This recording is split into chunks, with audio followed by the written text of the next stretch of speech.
بسم اللہ الرحمن الرحیم۔ السلام علیکم ورحمۃ اللہ وبرکاتہ۔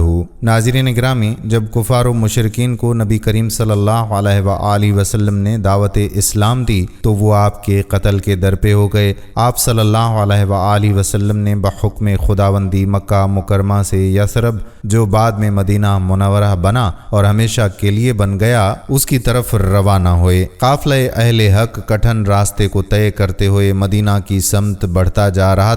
چلتے چلتے راستے میں ایک علاقے سے گزر ہوا جسے قدید کا علاقہ کہا جاتا ہے۔ اس علاقے میں ایک چھوٹی سی بستی تھی جس میں قبیلہ خزاعہ کے لوگ بود و باش اختیار کیے ہوئے تھے۔ وہاں ایک خیمہ تھا۔ وہ خیمہ مشلل کے اندر واقع تھا۔ اس کا فاصلہ مکہ مکرمہ سے 130 کلومیٹر ہے۔ اب نور ہدایت صلی اللہ علیہ وآلہ وسلم قبیلہ خزاعہ میں پہنچ گئے۔ بھوک و پیاس کی شدت وقت کے ساتھ ساتھ بڑھتی جا رہی تھی۔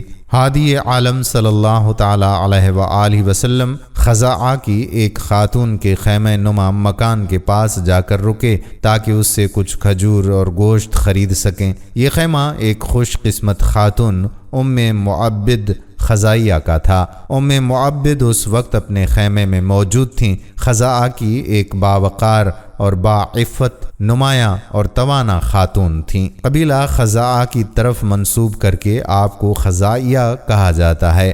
گاؤں دیہات کے خیمے میں رہنے والی غیر مشہور، غیر خواندہ مگر عقل مند اور دانا خاتون تھیں۔ ان کی زبان بڑی ہی فصیح و بلیغ تھی۔ بکری چرانے کے لیے ابو معبد کی رفیقہ حیات تھیں۔ گوشہ اسلام میں داخل ہونے سے پہلے بھی راستے سے گزرنے والے لوگوں کا استقبال کرتی تھیں اور جو کچھ میسر ہوتا تھا کھلاتی پلاتی تھیں۔ اور ایسا کرنے سے کیا منافع ہوتا جبکہ وہ ایک عرب خاتون تھیں۔ وہی عرب جو اپنی سخاوت و فیاضی اور مہمان نوازی کے لیے پورے عالم میں مشہور، پھر ایک مدت کے بعد اپنے سرتاج ابو معبد کے ساتھ محسن انسانیت صلی اللہ علیہ وآلہ وسلم کی خدمت میں حاضر ہوئیں اور دونوں نے اسلام قبول کیا۔ زمانہ جاہلیت کی غیر معروف خاتون اسلام کو گلے سے لگا کر مشہور و معروف صحابیہ ہو گئیں۔ جس وقت معلم انسانیت صلی اللہ علیہ وآلہ وسلم اس خیمے کے پاس پہنچے،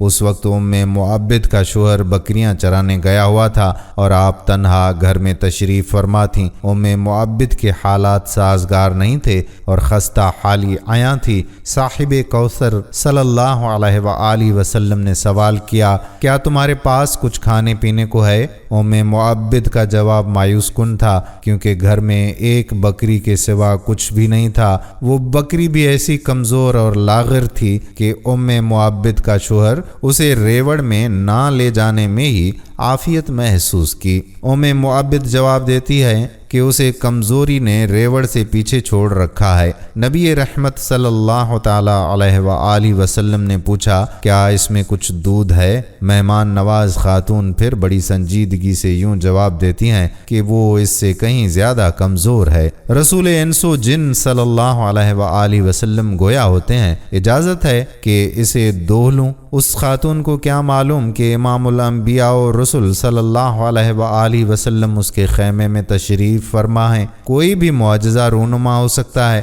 بڑی سنجیدگی سے یوں جواب دیتی ہیں کہ میرے ماں باپ آپ پر قربان، اگر آپ محسوس کرتے ہیں کہ اس کے تھن میں دودھ ہے تو آپ ضرور دوہ لیں۔ اب ایک معجزے کا ظہور ہونے جا رہا تھا۔ نبی عربی صلی اللہ علیہ وآلہ وسلم نے اس بکری کو پاس بلایا اور اس کے تھن پر ہاتھ پھیرا، اللہ کا نام لیا اور بارگاہ رب العزت میں دعا کی۔ بکری نے پاؤں پھیلا دیے، تھن دودھ سے بھر گیا۔ پھر رسالت معاب صلی اللہ علیہ وآلہ وسلم نے بڑا برتن منگوایا، پھر اتنا دوہا کہ وہ برتن پورا لبریز ہو گیا۔ پھر اس خاتون کو دودھ پلایا تاکہ وہ آسودہ ہو گئیں۔ مینارہ نور صلی اللہ علیہ وآلہ وسلم نے اپنے وفا شعار ساتھیوں کو دودھ پیش فرمایا، وہ سب بھی آسودہ ہو گئے۔ شفقت و محبت کا پیکر صلی اللہ علیہ وآلہ وسلم بھوک و پیاس کی شدت برداشت کرتا رہا، دوسروں کو سیراب کرتا رہا اور خود سب سے آخر میں دودھ نوش فرمایا۔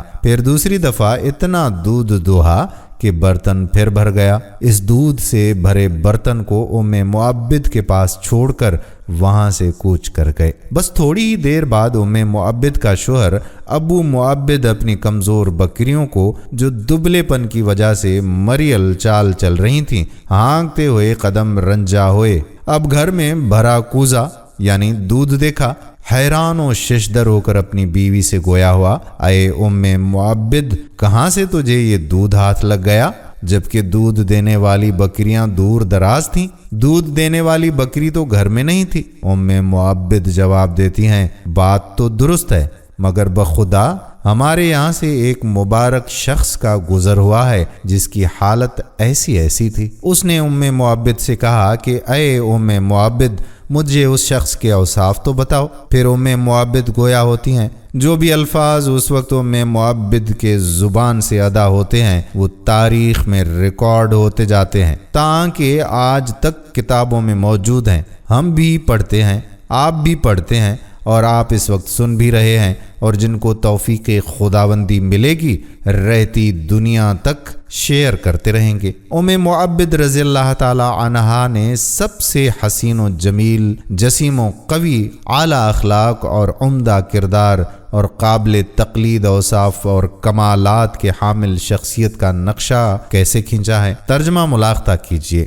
پاکیزہ روح، کشادہ چہرہ، پسندیدہ خو، نہ پیٹ باہر کو نکلا ہوا، نہ سر کے بال گرے ہوئے، زیبا، صاحب جمال، آنکھیں سیاہ و فراخ، بال لمبے اور گھنے، آواز میں بھاری پن، بلند گردن، روشن مردمک، سرمگی چشم، باریک و پیوستہ ابرو، سیاہ گھنگریالے بال، خاموش، وقار کے ساتھ، گویا دل بستگی کے لیے ہوئی، دور سے دیکھنے میں زیبندہ اور دل فریب، قریب سے نہایت شیریں اور کمال حسین، شیریں کلام، واضح الالفاظ، کلام کمی و بیشی الفاظ سے مبرا، تمام گفتگو موتیوں کی لڑی جیسی پروئی ہوئی، میانہ قد کہ کوتاہی نظر سے حقیر نظر نہیں آتی، نہ طویل کہ آنکھ اس سے نفرت کرتی، زیبندہ نہال کی تازہ شاخ، زیبندہ منظر والا قد، رفیق ایسے کہ ہر وقت اس کے گرد و پیش رہتے ہیں،